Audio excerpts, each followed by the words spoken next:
Charity नुआ तहसिल हवाई जोटा बहुत बड़ बड़ तहसिल थिला एवं बड़ तहसिल थिबा फल राजस्व सेवा पाइबा आसुवा हिताधिकारी मान संख्या बेसी होता एबे ताकू आमे विभाजन करियार नोटिफिकेशन करिचु से क्रम भुवनेश्वर तहसिल कटक तहसिल एवं सम्बलपुर तहसिल जो तहसिल रे सहरांचल मध्य थिला एवं ग्रामांचल मध्य थिला ताकू आमे विभाजन करी सहरांचल पई भिन्न एवं ग्रामांचल पई भिन्न ए भलिया तहसिल विभाजन करिचु। एटा प्रथम पर्यायर विभाजन एटा ओडिसा रे आकू जिते जिल्ला रे बड़ बड़ तहसिल अछि ताकू विभाजित करी छोट छोट तहसिल करबा। आरआई ऑफिस माने 3-4 पंचायत को निकरी गोटे गोटे आरआई ऑफिस अछि जा फल आरआई मान ऊपर वर्कलोड बेसी पड़ुछि ताकू प्रथम पर्यायर प्रत्येक 2टा पंचायत पे गोटे आरआई सर्किल करबा एवं लक्ष्य अछि जे आगामी दिन रे सबु पंचायत गोटे गोटे आरआई सर्किल रे रूपांतरित हबो। एबे 300 रु अधिक राजस्व गाँ मध्य भितरे स्वीकृति प्राप्त हो सारी नोटिफिकेशन हो जाइए आहरी गुड़िए पाइपलाइन अच्छी आम आशा कर मोटामोटी 1000 पाखापाखि नुआ राजस्व गाँ भी ओडिशा रे हो तार गति आम बढ़ेचु एपाई गति बढ़ेचु जे सेंसस ऑपरेशन जनगणना भारत वर्ष में आरंभ होगापी जाऊँगी 2011 मसीह शेष जनगणना होता एबे 2021 रे कोरोना पई ही पारला नहीं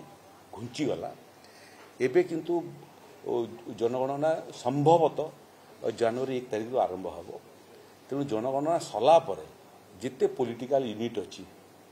से पॉलिटिकल यूनिट मानकर आकार को देखिकरी एवं जनसंख्या को देखिकरी ताकू छोट छोट यूनिट रे परिवर्तन करिया पई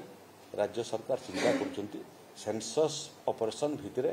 आमे तार मापदंड प्रस्तुत करिवो एवं सेंसस ऑपरेशन सरला आमे समस्त पॉलिटिकल यूनिट को छोट छोट पॉलिटिकल यूनिट रे रूपांतरित करबा पई प्रयास करिवो।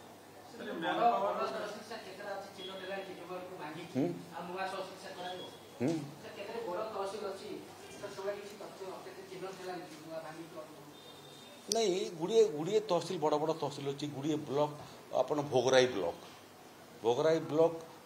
गोटे तहसिल गोटे ब्लॉक गोटे विधानसभा 55टा ग्राम पंचायत अच्छी से भाया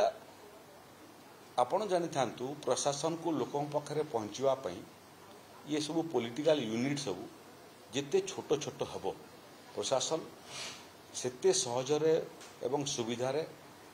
अल्प समय लोकों पाखु पहुँची पार तो ये सरकार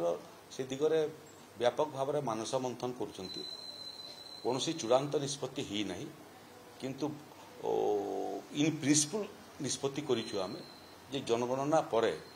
या स्वतंत्र भाव में राज्य सरकार दृष्टि देवे।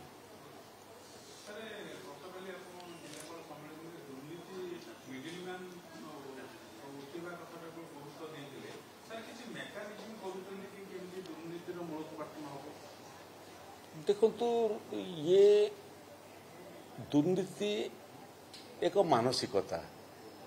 एक मानसिक व्याधिर प्रतिफलन सरकार सरकारी अधिकारी मान को पर्याप्त दरमा दौरान एवं आनुषंगिक सुविधा दौरान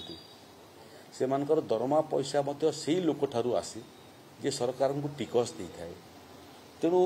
गणतंत्र रे साधारण नागरिक मालिक आमे समस्ते सेवक किंतु बहुत लंबा समय पर्यंत ये परिभाषा बदली जाइतिला एवं बाबू राज चलता लोकंकर काम करने शुल्क मुक्त काम करने हेले बहुत जगह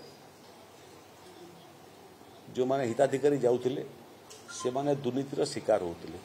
एवं आम स्मार्ट सर्विलेंस सिस्टम इंट्रोड्यूस करिछु जिमिति ऑफिस भितर कौन चलछि देखिबा पई दफ्तर मान को दलाली गोटे बड़ समस्या थिला ओडिसा रे एबे सीसीटीवी सर्विलेंस रे रखिया फल अनावश्यक लोक जो मैंने बिना काम रे जाउछन्ती तांकर नाम तालिका आम तैयारी करूछु। एबे जिलापाल सम्मेलन में देखिली मु बहुत गुणात्मक उच्च मानर आलोचना है अतीत जोटा होता प्रकृत जे जो परामर्श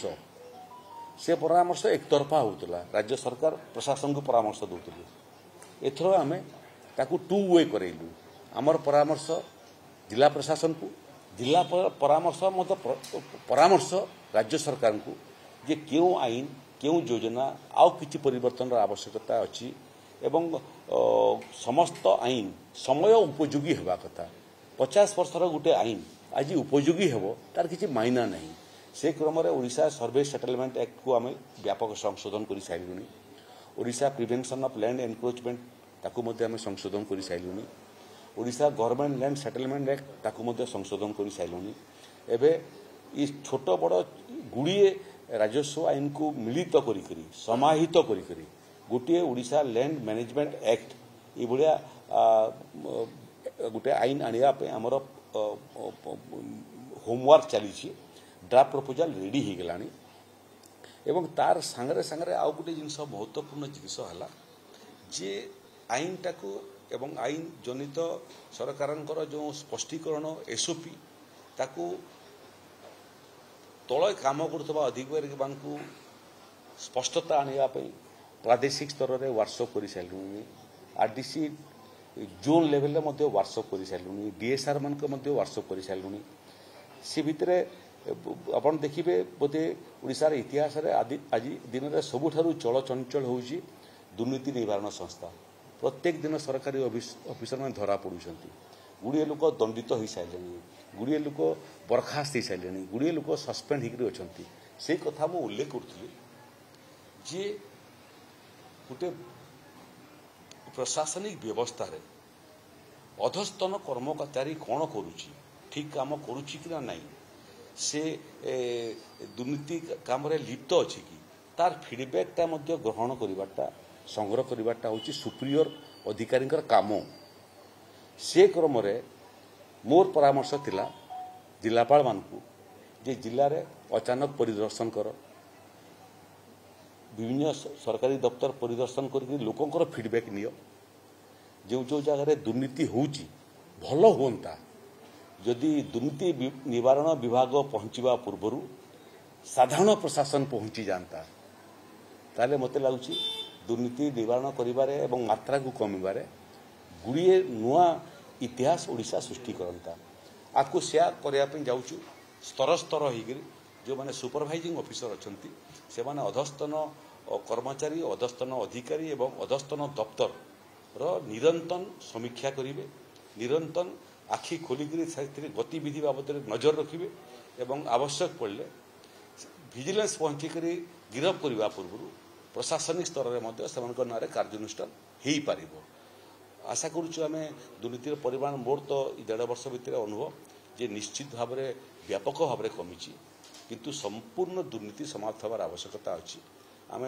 से व्यवस्था को आहरी मजबूत करने नुआ नुआ एसओपी जारी करुचु मोर प्रयास रहिबो जे दुर्नीति मुक्त राजस्व प्रशासन ओडिशा एबे फीडबैक सिस्टम अच्छी से फीडबैक स्मार्ट सर्विलेंस सिस्टम आम इंट्रोड्यूस कर सब रजिस्टर ऑफिस रे सितरे से व्यवस्था अच्छी टोल फ्री नंबर अच्छी आपनकर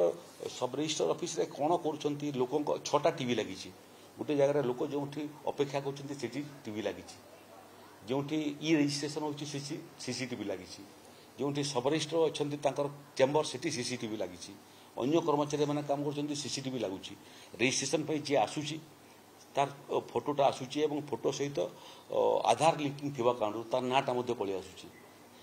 तो जो जगार गोटे कैमेरा गोटे लोक प्रत्येक दिन देखादेव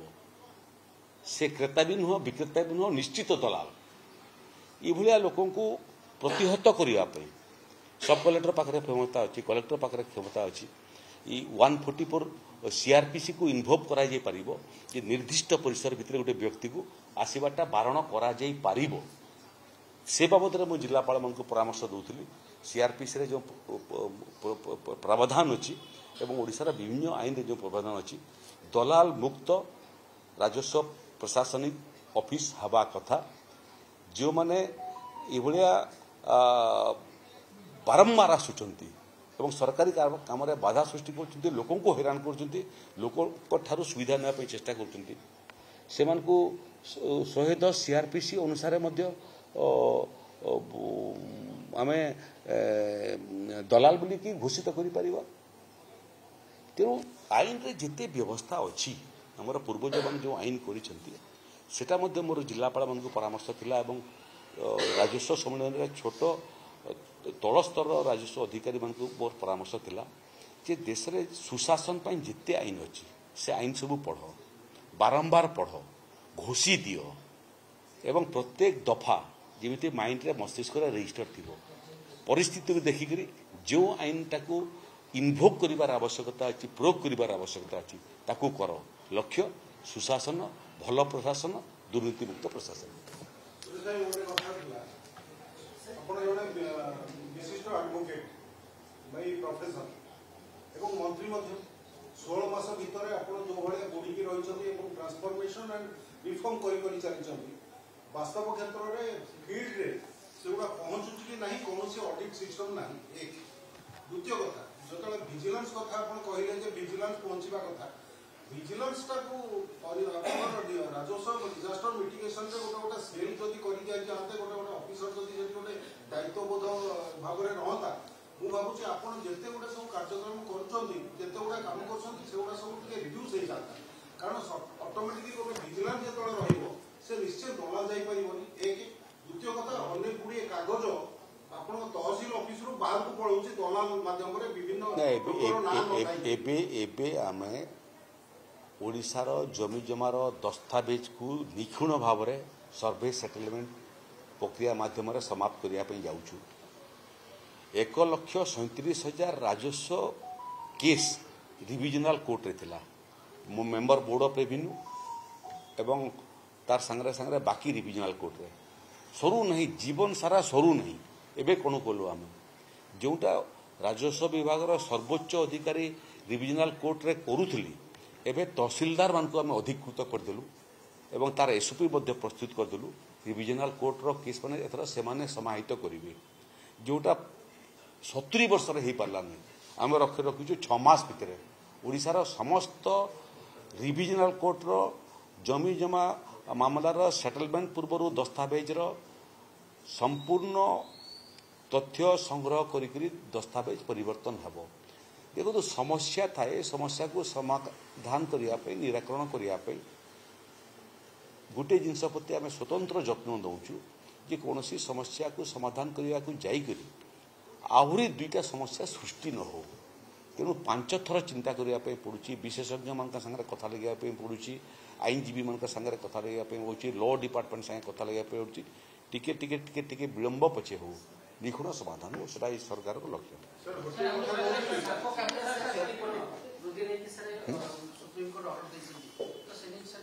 ଦେଖନ୍ତୁ, ଯେହେତୁ 2ଟା ଜିନିଷ ଅଛି, ପ୍ରାକୃତିକ ବିପର୍ଯ୍ୟୟ ଜନିତ କ୍ଷୟକ୍ଷତି ଯେଉଁଟା, ସେ କ୍ଷୟକ୍ଷତିକୁ ନେଇକରି କେନ୍ଦ୍ର ସରକାରଙ୍କର ମଧ୍ୟ ନିର୍ଦ୍ଦେଶାବଳୀ ଅଛି। ଗୁଡ଼ିଏ ପ୍ରାକୃତିକ ବିପର୍ଯ୍ୟୟକୁ କେନ୍ଦ୍ର ସରକାର ଜାତୀୟ ବିପର୍ଯ୍ୟୟ ଭାବରେ ଘୋଷଣା କରିଥାନ୍ତି। ସେଥିରେ ବନ୍ୟା, ବାତ୍ୟା, ଏଇଟା ସବୁ ସେଣ୍ଟରର ଲିଷ୍ଟରେ ଆସୁଛି। ରାଜ୍ୟରେ ଯଦି ଦେଖିବେ ଆପଣ, ସେଥିରେ ଆମେ ଏବେ ରାଜ୍ୟର ଲିଷ୍ଟଟାକୁ ସଂଶୋଧନ କରିକି ଅଦିନିଆ ବର୍ଷାରେ ଫସଲ ନଷ୍ଟଟାକୁ ମଧ୍ୟ ଆମେ ଡିଜାଷ୍ଟରରେ ଅନ୍ତର୍ଭୁକ୍ତ କଲୁ। ବୁଡ଼ିକିରି ମରିବା, ସାପ କାମୁଡ଼ାରେ ମରିବା, ବଜ୍ରପାତରେ ମରିବା, ଏଇଟା ସବୁ ସେଣ୍ଟ୍ରାଲ ଲିଷ୍ଟ। ତେଣୁ କ୍ଷତିପୂରଣ ରାଶି ଯେଉଁଟା ଥିଲା ସେଟା ସାରା ଭାରତବର୍ଷରେ ସମସ୍ତ ପ୍ରଦେଶ ପାଇଁ ପ୍ରଯୁଜ୍ୟ। ସେଥିରେ କମ୍ ବେଶୀ କରିବାର ଅଧିକାର ରାଜ୍ୟମାନଙ୍କର ନଥିଲା। ଆମେ କିନ୍ତୁ କେନ୍ଦ୍ର ସରକାରଙ୍କୁ ଲେଖିଥିଲୁ, ପରାମର୍ଶ ଦେଇଥିଲୁ ଯେ ଇଏ ରାଶି ପର୍ଯ୍ୟାପ୍ତ ହେଉନାହିଁ, ତାର ପରିମାଣ ବୃଦ୍ଧି କରିବା ପାଇଁ। ଏବେ ସୁପ୍ରିମକୋର୍ଟ ମଧ୍ୟ ଗୋଟେ ନିର୍ଦ୍ଦିଷ୍ଟ କେସ୍ରେ ଇଏ ନେଇକରି ତାର ଫଇସଲା ଦେଇଛି। ଥରେ ଫଇସଲା ଆସିଗଲା ପରେ ରାଜ୍ୟ ସରକାରମାନଙ୍କର ମଧ୍ୟ ପରାମର୍ଶ କେନ୍ଦ୍ର ଲୋଡ଼ିବ ଏବଂ କେବଳ ସାପ କାମୁଡ଼ା ବିଷ ନୁହଁ, ପାଣିରେ ବୁଡ଼ିବା ଏବଂ ବଜ୍ରପାତରେ ମଧ୍ୟ ଯେଉଁ କ୍ଷତିପୂରଣ ରାଶି ମିଳୁଛି ତାକୁ ପରିବର୍ତ୍ତନ କରିବା ପାଇଁ ବୋଧେ ବର୍ତ୍ତମାନ ରାସ୍ତା ଖୋଲିଲା। ସାପ କାମୁଡ଼ା ବଜ୍ରପାତ ସେ ସମାନ ମିଳୁଛି ତ? 4 ଲକ୍ଷ। ସେଥିରେ ଆପଣମାନେ ମିଡ଼ିଆରେ ଜାଣିଥାନ୍ତୁ ବହୁତ ବଡ଼ ସମସ୍ୟା କ'ଣ ହେଉଛି ଏ କ୍ଷତିପୂରଣ ପରିମାଣଟା ଯେତିକି ଇମ୍ପୋର୍ଟାଣ୍ଟ ତାଠୁ ଅଧିକ ଇମ୍ପୋର୍ଟାଣ୍ଟ ହେଉଛି ପ୍ରତ୍ୟେକ କେସ୍ରେ ଆମେ ପୋଷ୍ଟମର୍ଟମ୍ ରିପୋର୍ଟ ପାଇଲା ପରେ ଯାଇକି ତାକୁ ଆଗକୁ ବଢ଼ାଉଛୁ। ବହୁତ ସମୟରେ ଜିଲ୍ଲାପାଳମାନଙ୍କୁ ମଧ୍ୟ ସେ ପରାମର୍ଶ ମୁଁ ଦେଉଥିଲି ଯେ ଯେଉଁ ଡାକ୍ତର ପୋଷ୍ଟମର୍ଟମ୍ କରୁଛି ବହୁତ ସମୟରେ ସେ କଜ୍ ଅଫ୍ ଡେଥ୍ ତାକୁ ରିଜର୍ଭ ରଖିକରି ଓପିନିଅନ୍ ରିଜର୍ଭ କରିକରି ତାର ଭିସରା ପଠାଇ ଦେଉଛନ୍ତି। ଭିସରାର ରିପୋର୍ଟ ଆସିବା ପର୍ଯ୍ୟନ୍ତ ଅପେକ୍ଷା କର। ଜଣେ ଏକ ତ ଯେଉଁ ପଇସା ପାଉଛି ସେଟା ବହୁତ ପର୍ଯ୍ୟାପ୍ତ ନୁହଁ, ପୁଣି ସେଇ ପଇସା ପାଇବା ପାଇଁ ଯଦି ଜଣକୁ ଭିସରା ଟେଷ୍ଟ ପର୍ଯ୍ୟନ୍ତ ଅପେକ୍ଷା କରିବା ପାଇଁ ପଡ଼ିବ ତାହେଲେ ତ ଛାମୁ ଯାହା ଦେଲେ ହରସେ ପାଉ ପାଉ ଗଲା ବରସେ। ତେଣୁ ଏବେ ଆମେ ନୂଆ ସାର୍କୁଲାର ଇସ୍ୟୁ କରୁଛୁ ଯେ ପ୍ରାଥମିକ ପର୍ଯ୍ୟାୟରେ କୌଣସି ଡେଥ୍ ହେଲେ ପ୍ରଥମେ ପୁଲିସ ପହଞ୍ଚେ ଗୋଟେ ୟୁଡି କେସ୍ କରେ, ଅନଡିଟେକ୍ଟେଡ୍ କେସ୍ କରେ ଏବଂ ଇନକ୍ୱେଷ୍ଟ ରିପୋର୍ଟ ତିଆରି କରେ। ଇନକ୍ୱେଷ୍ଟ ରିପୋର୍ଟ ତିଆରି କଲା ବେଳେ ମଧ୍ୟ ଯେଉଁମାନେ ଇନକ୍ୱେଷ୍ଟ ରିପୋର୍ଟ ପୋଲିସ ଅଧିକାରୀ କରନ୍ତି ସାକ୍ଷ୍ୟର ଉପସ୍ଥିତିରେ ସେଠି କୁହାଯାଏ ଯେ ପସିବୁଲ କଜ୍ ଅଫ୍ ଡେଥ୍ଟାକୁ ଉଲ୍ଲେଖ କରିବା ପାଇଁ। ତେଣୁ ଆମେ ସିଷ୍ଟମ ତିଆରି କରୁଛୁ ପୋଷ୍ଟମର୍ଟମ୍ରେ ଯଦି ଏଭଳିଆ କିଛି ବାହାରେ ଯେଉଁଥିପାଇଁ ଭିସରା ରିପୋର୍ଟ କରିବା ପାଇଁ ଅପେକ୍ଷା କରିବା ପାଇଁ ପଡ଼ିବ ତାହେଲେ କଲେକ୍ଟରଙ୍କର ସାର୍ଟିଫିକେସନରେ ଆମେ ଭିସରାର ରିପୋର୍ଟକୁ ଅପେକ୍ଷା ନ କରିକରି ସେମାନଙ୍କୁ କ୍ଷତିପୂରଣ ରାଶି ଦେଇପାରିବୁ କି ସେ ବାବଦରେ ଆଇନ ବିଭାଗ ସାଙ୍ଗରେ ଆମର ପରାମର୍ଶ ଚାଲିଛି ଏବଂ ତାର ବାବଦରେ ମଧ୍ୟ ନୂଆ ଏସ୍ଓପି ଆଗାମୀ ଦିନରେ ବାହାରିଯିବ।